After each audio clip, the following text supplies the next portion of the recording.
Hello everyone, welcome to keep learning by Swapnil sir. आइए question देखते हैं। 227 क्वेश्चन नंबर एचसीवी का बड़ा ही अच्छा सवाल है। A block of mass m slips on a rough horizontal table under the action of horizontal force applied to it. The coefficient of friction between the block and the table is mu. The table does not move on the floor. Find the total friction force applied by the floor on the edges of the table. Do you need the frictional coefficient between the table and the floor or the mass of the table? देखो, अब एक table है, मान लो यहाँ पे ऐसा, ठीक है। और इस टेबल पे क्या रखा है हमने? एक ब्लॉक्स रखा है। यहाँ पे एक ऐसा बॉक्स रखा है। इसके ऊपर एक हॉरिजॉन्टल फोर्स हम अप्लाई कर रहे हैं एफ। अब जैसे ही, और ये क्या, टेबल और बॉक्स के बीच में एक कोएफिशिएंट ऑफ फ्रिक्शन है जिसका नाम कितना है, म्यू है। तो यहाँ पे क्या होगा, फ्रिक्शन फोर्स जनरेट होगा पीछे की तरफ, बिकॉज ऑफ इंटरलॉकिंग होगा यहाँ पे। अब ये जो फोर्स है, ठीक है, ये जो फोर्स है वो बॉक्स पे आया है।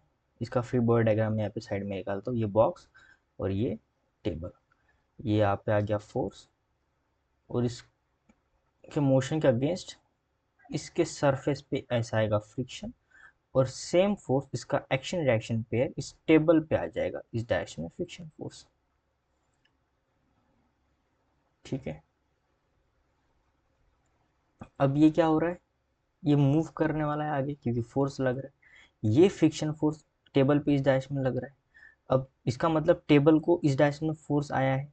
अब इसके मोशन के अगेंस्ट ये जो टेबल का कांटेक्ट सरफेस है नीचे सरफेस सरफेस पर, ठीक है, वहां पे फोर्स जनरेट होगा।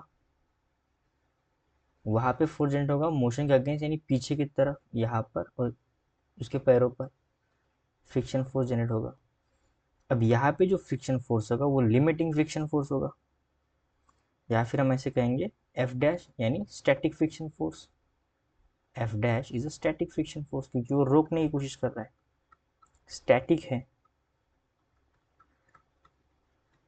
और स्टैटिक फ्रिक्शन फोर्स क्या होता है, वो अप्लाइड फोर्स के इक्वल होता है। यानी अगर ये एफ यहाँ पे लग रहा है तो इसके इक्वल ही ये स्टैटिक फ्रिक्शन होगा, ताकि ये बॉक्स, ये जो टेबल है वो इक्विलिब्रियम पे रहे। यानी वो किसके ऊपर डिपेंड करता है, static friction force applied force पे डिपेंड करता है, अप्लाइड फोर्स पे डिपेंड करता है। इसका मतलब एफ डैश किसके इक्वल हो गया, एफ के इक्वल होगा। और एफ कितना है, म्यू एम जी, म्यू और नॉर्मल फोर्स। इसका मास एम जी, नीचे की तरफ ऊपर की तरफ नॉर्मल फोर्स, यानी म्यू एम जी। तो यहाँ से स्टैटिक फ्रिक्शन कितना है, म्यू एम जी। किस पे डिपेंड कर रहा है, म्यू कौन है, coefficient of friction between box and table, और स्मॉल एम क्या है, it's a mass of box. तो ना ही मुझे टेबल के मास की जरूरत है, ना ही मुझे टेबल का और सरफेस के फ्रिक्शन की जरूरत है अप्लाइड स्टैटिक फ्रिक्शन फाइंड करने के लिए, ठीक है। सो आई होप आपको वीडियो सोल्यूशन अच्छा लगा होगा। वीडियो सोल्यूशन अच्छा लगा है तो चैनल को सब्सक्राइब कर दीजिए, वीडियो को लाइक कर दीजिए। मिलते हैं नेक्स्ट वीडियो सोल्यूशन में। Keep learning with Swapnil sir के साथ।